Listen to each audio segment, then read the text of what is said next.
A landmark day in the history of digital art, one could argue. Haiti Rocket wraps up the 99 in 1 series with a poetic ending. Push start, Artist Journal, October 25th, 2022, Berlin. My name is Adrian Pocobelli, artist reporter, which doesn't mean what you think it means. Welcome back. So here we are. Push start, a poetic ending to the 99 in 1. I believe it's the 99th work that Haiti put out here. And so here it is. Yes, what else is there to say? A wonderful ending here to the 99 in 1 collection. He put out 2 others too. These were the final 3, probably his final 3 on Object. Let's see. Rad SHIT, so classic Haiti Rocket memery. Okay. Yeah, so just awesome. Really, he went out with a bang on this series. And mega RIP 99 in 1. Yeah, go give that a retweet, because I'm tempted to call it a historic day. And maybe I'm wrong, who knows, but look at this, RIP, RIP. I don't know if it was referring to something else earlier or if it was referring to himself the whole time, because there's this FOMO economy, carbon, everything. Who knows what that's all about. Really, really, really cool. So again, it's been fun to watch him evolve over this entire series and what is kind of thought of as basically acceptable in terms of the art, and be able, how minimal you can go with and still go, yeah, this is good, this works. And so it's just been fascinating to watch this. So I'm sad to see it end, but a great ending it was. So continuing on, we got a comment, a really interesting comment on AI from Toby Egglesfield. Just watched another of your salons. I like how he calls it a salon. And I'm really enjoying your takes on AI and how the strengths of the respective networks are shaping the output of the artists who use them. Yes, I think the whole AI convo can be challenging at times, as the words we're given tell us to think of it as an external and a being, almost when we could perhaps use better, more useful context-specific language. So I believe what Toby is referring to is when we're talking about artificial intelligence, sometimes as we discuss it, we think of AI as a separate entity with its own mind, right? We take it literally, right? So he's pointing that out when we say, is AI using the artists as tools? My very provocative question. I'm not criticizing you by that, but it's something I'm often aware of. That is, the whole discourse is a bit flawed, but just by discussing it, you're doing a service. Well, thank you, and by you commenting on it, you are also doing a service, Toby. And I think that's a fair point. I don't think it necessarily changes the tenor of the argument, though, because I think we can say true, likely true. I don't think there's a ghost in the machine, right? At least not yet. I mean, there is a famous treatise by, I think it's La Métrie. I remember reading that for 18th century studies called The Man-Machine. And what La Métrie argues is that, who was a French thinker, one of the philosophes, I think, it's famous treatise. And what he argues is that basically intelligence and the soul can be purely explained by mechanical means. In other words, by matter. In other words, the soul is a myth. It is not a true thing. Myth in a pejorative sense. It is not true, according to La Métrie, so a hardcore materialist argument. So not to get in the weeds here, but to back up. So I'm not saying there's a ghost in the machine here. So I think it's a fair point, which you're basically bringing to our attention here, which is when we're discussing AI, let's make sure to realize that this isn't actually a living, breathing being. Although La Mettrie might argue further down the road we might consider it, but maybe not yet. And I take your point and I agree. However, I would say the argument does not change. I think we could still say, and maybe modify it, instead of saying, is AI using the artists as tools to get out its outcomes, we could say, is the technology creating and, does it lean towards certain outcomes, whether it's kind of that Japanese screen landscape look, whether it's the old master painting look, whether it's those circles that we see in, is it Indy Doe's work? There do seem to be some qualitative similarities that are coming out of AI-based work that we can point to from different artists, which makes us go, is the technology creating, favorable outcomes for certain kinds of solutions? So I don't think the argument changes, but I think that's a good point that you bring up. Let's be sure to mention that there is, we're not assuming there's a ghost in the machine. So continuing on, this was a hilarious meme. I think it was Indo sent another great one. The mashed potatoes on my profile picture here. So that was pretty funny. I had to take I took a picture for my girlfriend, as I always do with the memes, because look at me, Inez. I'm doing well. I got a meme, and Twitter erased it. So I guess they didn't like that mashed potato bot, but thank you for doing that. That was hilarious, and I love that stuff, so thank you. And also Zala. Okay, this is special. So we featured Zala at the top of the program yesterday. Thanks, Pocobelli, for the attention and words. I feel so good watching your program. And P.S., I love Chagall. So that is awesome. So thank you for that. I'm always thrilled and always pleasantly surprised when the artists chime in and say, and are happy to be on the program. So I'm happy that you're happy. Win-win. Zala, win-win. So I'm happy for you, and that was fantastic work. Can't wait to see what comes next. This is interesting, and let me read this tweet here. Art Basel Paris, if not for Tezos booth curated by FX Hash, was pretty old school. Still a long way to go for trad art institutions. Happy to pioneer it at Sotheby's. So normally I would just say, well, this is just someone's opinion, and I'm not going to highlight it, but I looked up where Art the Mort is, who he is, and he is a NFT specialist at Sotheby's. So for him to sort of come out and criticize trad art was kind of, maybe has a little more heft and maybe is a little more newsworthy in the sense that these are institutions criticizing institutions. This is a B2B criticism, a business-to-business criticism. So very interesting just comment, because, I've been doing, I think a lot of us have often thought the same thing, but interesting to hear it from someone at Sotheby's, let's put it that way. Because, maybe a couple of years ago, you might have thought, oh, am I putting my job at risk? And now it's just probably common knowledge. Okay. So anyways, not to be too hard on the trad art guys, another just kind of a nice news story here. Yuri J, vaulting from summit to summit here, is on the front of exchange.art. Today's Spotlight series is Verified Dreams by Yuri J. Featured series are Gravity Spaces. Okay, so they have some other series. But anyways, there's Yuri J. as one of the featured series on exchange.art on Solana. So congratulations to Yuri. And so let's get into it. And we have some spectacular works for you here. So let's get started.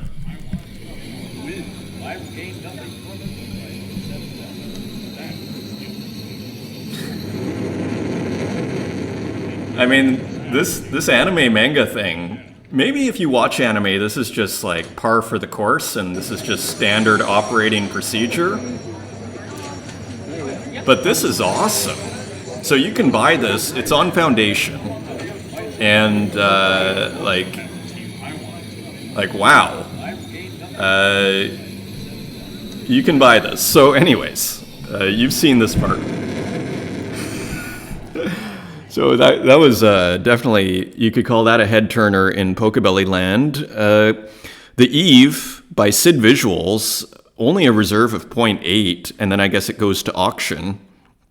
An evening view of a street of the new civilization city, having numerous cafes, bars, and whatnot built for recreation and a relief from the past. So yeah, really, really cool work from Sid Visuals. Now, check this out. Look at this new work by our man, Louis Osborne. And look at this. I thought to myself, if I'm at the head of the MoMA, I'm having an all-hands-on-deck meeting and asking, have we put a bid on this yet? And are we going to be bidding on this? Because I thought we just raised $70 million to buy a bunch of NFTs. Okay, and what makes this really stand out for me is this top area here, this blank top area. Because the easy thing, our minds always want to ratiocinate. The easy thing is to complete that pattern there. That's what we want to do. It's, we rationalize reality, Freud's reality principle, okay? Which we can get into at another point, but I don't want to distract. So we're always trying to, that's why it's hard to actually leave things unfinished, because we always want to fill it in, okay? So this brilliant work, which would fit right at home at the MoMA, in my opinion, by Louis Osborne, has just been launched on Super Rare. So let's just take a look at what's going on. There are 7 hours left, going for a mere 1 ETH, 1.42 ETH. So again, if I'm at MoMA, I'm going like, have you guys put a bid? Why am I bringing this to your attention? Do I need to buy this myself and then sell it to MoMA? That's what I'm thinking if I'm like director of MoMA, okay, in my little fantasy land here.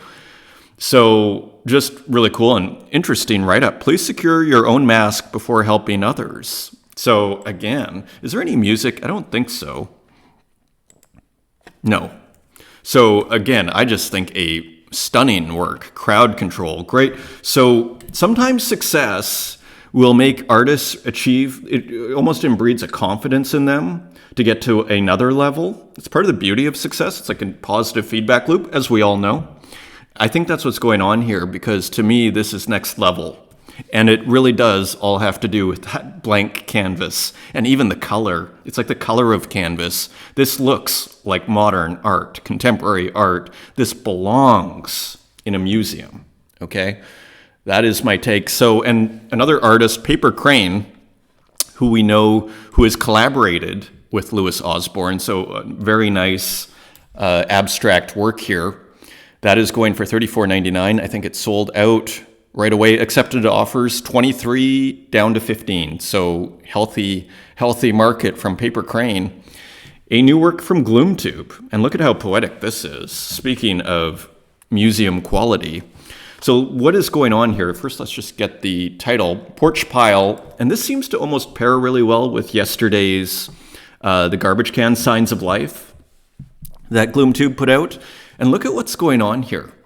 So you have fall leaves and contrasted with a cigarette butt, right? And so you kind of get Gloomtube's classic, what I'd call misanthropy, which is, basically loosely translated is, and I'm not saying he's misanthropic, but the works can be a hatred of humanity. It's an important word.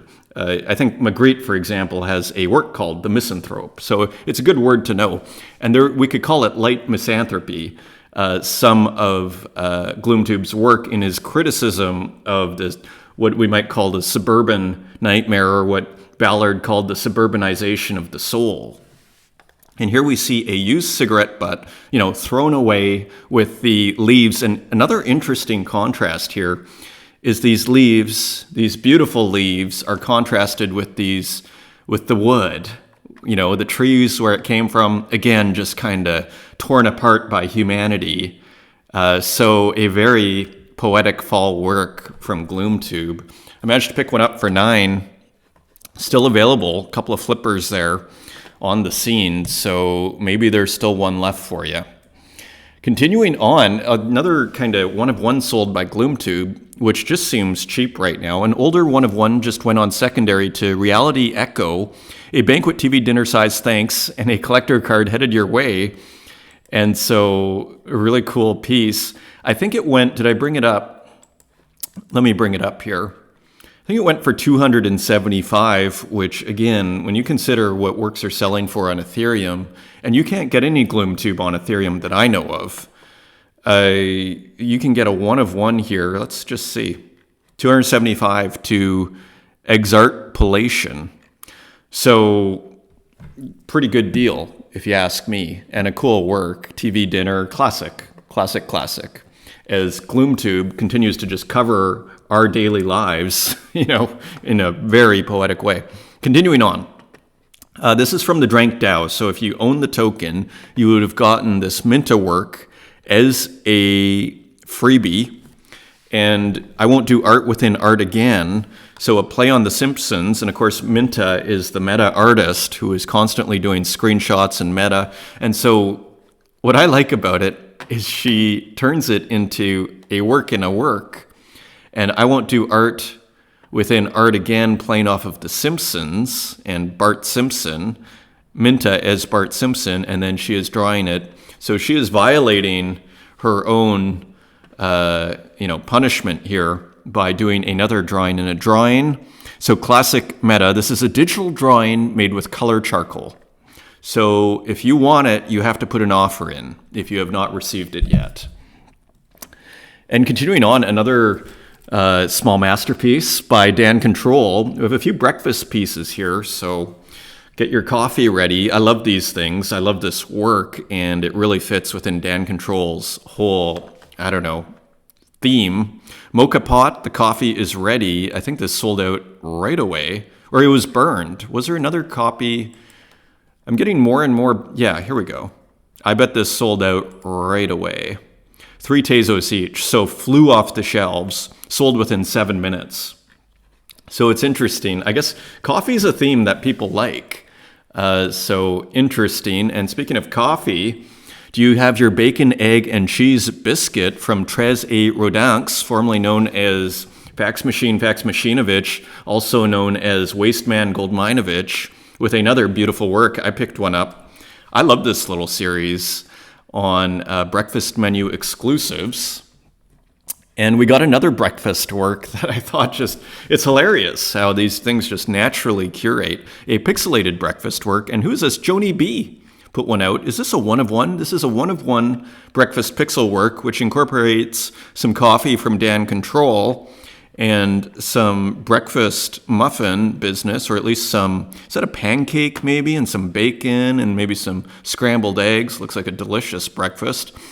I'm hungry. So anyways, there you go.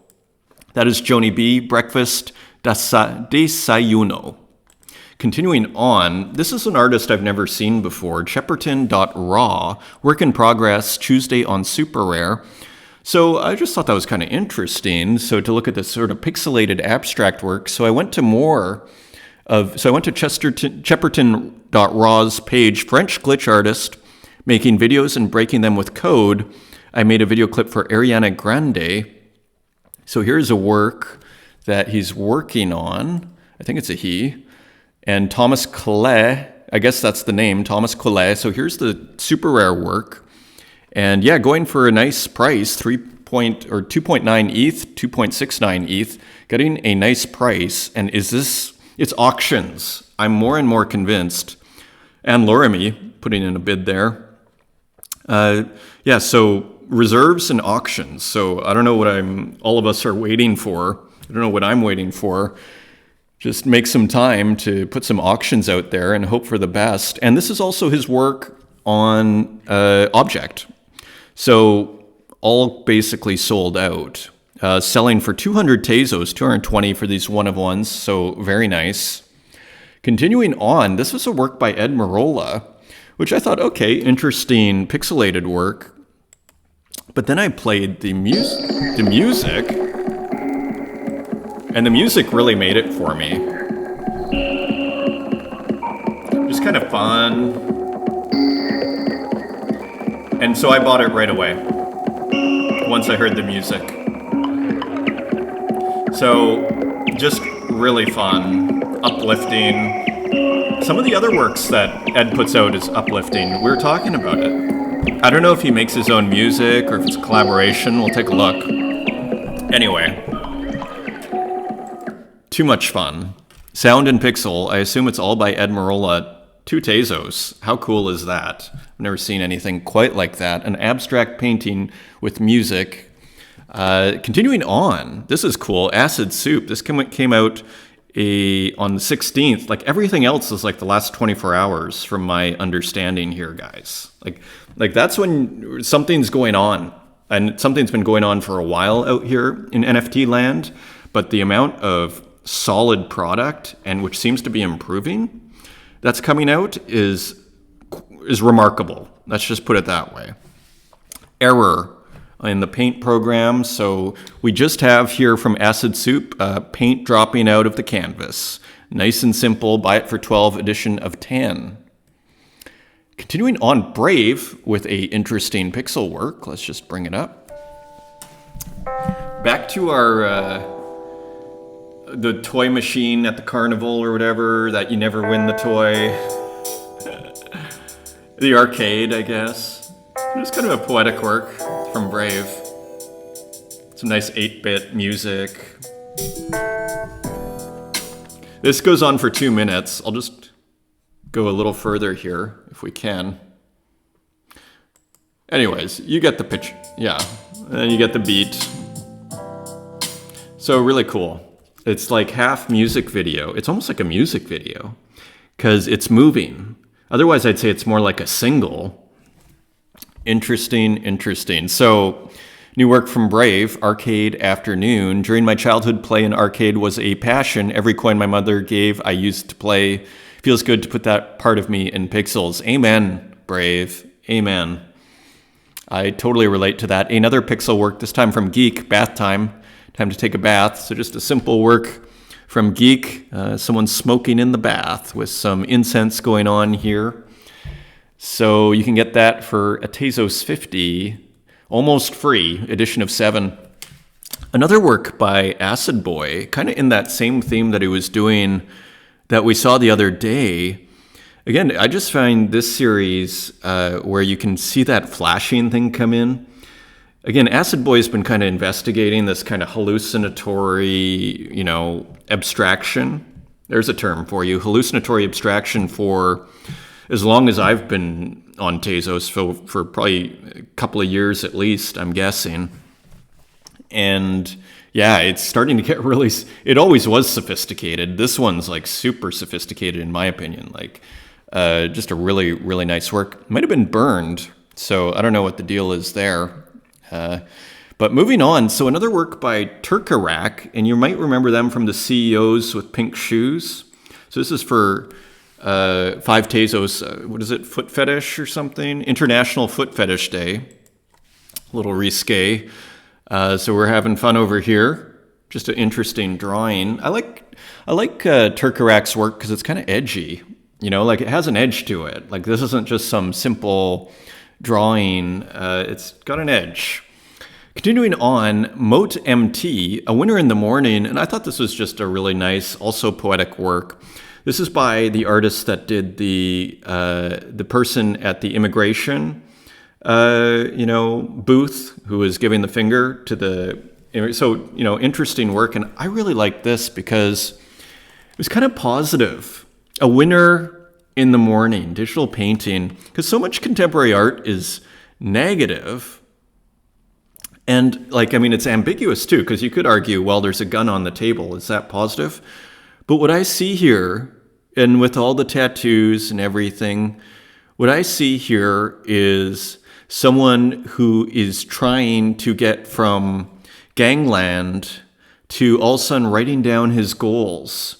Which, if you have troubles and you struggle with depression and you feel like your life isn't going anywhere, the first thing you should do, one of the things you have to do, is write down your goals. Because writing things down basically programs it into your unconscious. That is the theory, and it makes perfect sense. So I found this to be actually a very poetic work here. He's got his coffee or whatever it is, and he's writing down his goals. This is, This is what we should all be celebrating. Politicians, frankly, should be, this is probably out of the US or whatever country this is out of. They should be going to works like this and say, more of this, more of this. This is what we want. Put it on my campaign poster. This is it. This is the spirit we are looking for. So really cool work there from Mota MT. New work from Kappa. Plain, it reminds me of that rat cloak work with the crucifixion, but different. So sage instead of I can't remember what those. I should really know what those letters. INRI. I can't remember. I should know that. Supreme. So money coming out of the underwear. So again, all of the classic sort of mystery and mayhem that you're going to find in a Kappa work with some landscape burning and another cross. It's interesting here. See the chain here? This seems to reference the robbers. You know how Christ is crucified in the middle and then there's the robbers that are on both sides when you see the three crucifixions.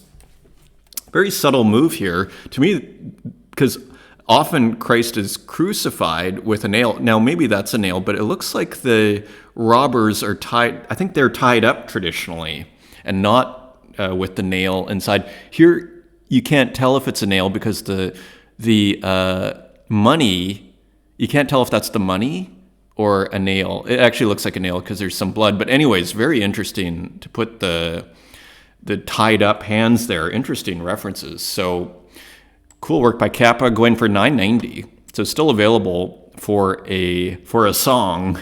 You can buy it for a song there. 10 Tezos. And continuing on, Moses Herzog, a new artist who I've never seen before, a digital painter. This is his first work. I think it's a he, Moses Herzog, Tezos artist, first work. Sold really well. They put it on Twitter for $220 and sold out within like 20 minutes here, half an hour. So you got to love that as a new artist. Let's just look at the Twitter. It's power of social media. Look, 46 followers. So hope springs eternal in this space. Again, what would you do in the physical art world if you did that? Like if you have nobody knows who you are. So this is the promise of digital art. You can get your work out there, basically have 0 followers, and you sell out within 30 minutes if people like your work. As an artist, you can't ask for anything more than that. You just can't. Like, you should just be thrilled that you live and create at this time. Another work by our guy Walk, W-O-C, Colorbus, which I did know the reference of. Another beautiful digital work. Still available, I think, for 8 Tezos. Really nice work. I might pick this up.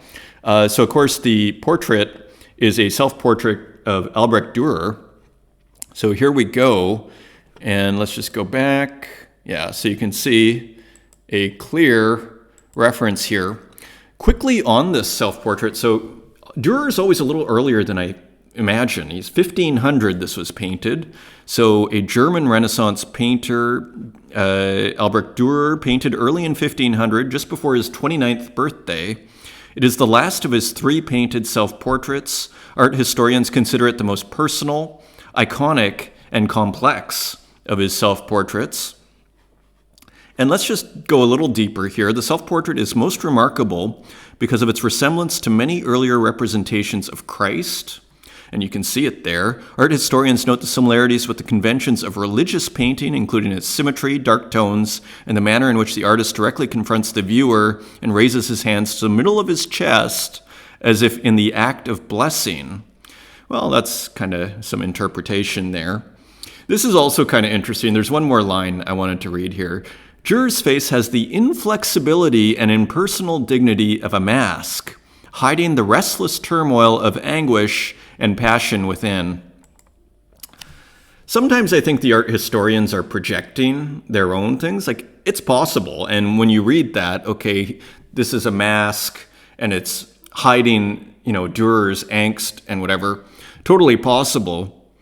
But you could also argue there is a serenity here too. I mean, so it gets very interpretive, some of this stuff. In its directness and apparent confrontation with the viewer, the self-portrait is unlike any that came before. So thank you, Walk, for doing your beautiful rendition here of Durer's self-portrait. Give us something to talk about now. Here, this is a huge theme as well, which is this move from digital to physical and how well it works. I'm a bit of a critic on physical to digital, although I think it can work, and I prefer it when you go physical to digital and then back to physical, then it works. But digital to physical, I think that's what's going on here with artist I'd never heard of, Alpha Centauri Kid, who seems to be doing very well with 32,500 followers.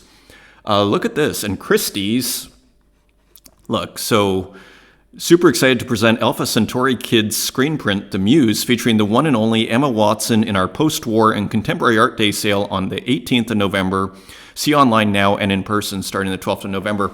So just more reason why, frankly, all artists should be also working physically, because he doesn't need to wait for the blockchain sale, NFT sale at Christie's. He's got his beautiful, beautiful, beautiful screen print here. So I looked at Alpha Centauri Kid's profile, and yeah, because I'd never actually heard Letting the Whispers of the Muse Guide My Way, and I'll show you just some of the work. So if you go to the links, first he links to his OpenSea, where you see just, so I'm not sure what to make of that. Again, there's, not sure what to make of any of that, okay? So that looks like a project or something. So, but here's some work from Super Rare, which doesn't actually look too much like was it Emma Watson? Except for maybe here. But the prices are incredible. Now, I don't know if this is what it's based on, a work behind here, but you see how far it looks, and it sold for 97 ETH in May, so $275,000, $273,000. So no wonder Christie's is interested, because just the fees they can make off this kind of artist are significant. So Alpha Centauri Kid, just an interesting case here. And what's also interesting is the digital works don't look a ton like the physical works, do they? So all very interesting. Continuing on, Joe Rogan's dad with a very cool tribute to GloomTube. And so this is a hotel room, and GloomTube, of course, did these great hotel rooms. I love the one with the pizza box. They're all very poetic. And here are just some other great one-of-one. Yeah, and then there's the collaboration between Joe Rogan's dad and GloomTube. So all totally awesome. This looks like it was done in AI. And so just a really cool work. Available for 22 Tezos edition of 15. There is one that you can buy on secondary for 22. Mint price was $350. Continuing on, a new work from Sumi Rayusi, or however that is pronounced. So Sum has a new generation art studio, and so this is already selling for $30. So it sold out right away. I missed it, and so here's someone working in very untraditional art studio way. So a really nice piece, nice addition to the series. Maybe if you put an offer in, you might be able to get it for cheaper. Yeah, people collecting a few of them, so yeah, you might be able to put an offer in. Continuing on, also, Sumi has a new account on Foundation where she's putting out this other series. And, we were talking earlier about how AI kind of creates certain outcomes. Like this reminds me a lot of Vira and those houses, the inner houses. So that's sort of what I'm getting at in that earlier comment, how the technology, what I'm loosely calling AI, but which was astutely pointed out, there's no ghost in the machine here, Pocobelli. The technology is breeding certain results, and I'd argue that, we're seeing it a little bit here. Now, of course, these are all done in their own way and with their own treatment, with their own perspective. So anyways, you can get these for 0.1 IMSUM on Foundation, I believe. Continuing on, yeah, here they are. Housing, okay. So continuing on, we're almost done here. Redrum with just a fun work, another AI work. I missed the GM, so here we go. Okay, kind of went with the coffee that we were drinking earlier here. And this was interesting too. I saw this thing called Pixel Art Magazine.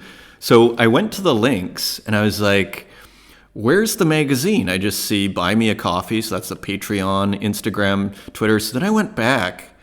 The most exclusive social magazine. Have you ever heard of a social magazine before? Maybe you probably have, and it's probably just me who hasn't. But I think that's a really interesting concept. Basically, they're building a brand over social media, a magazine over Instagram and Twitter. I think it's brilliant and just super interesting. And of course, we love pixel art here. So go and check it out. With that, thank you for joining me on today's episode. Until next time, take care.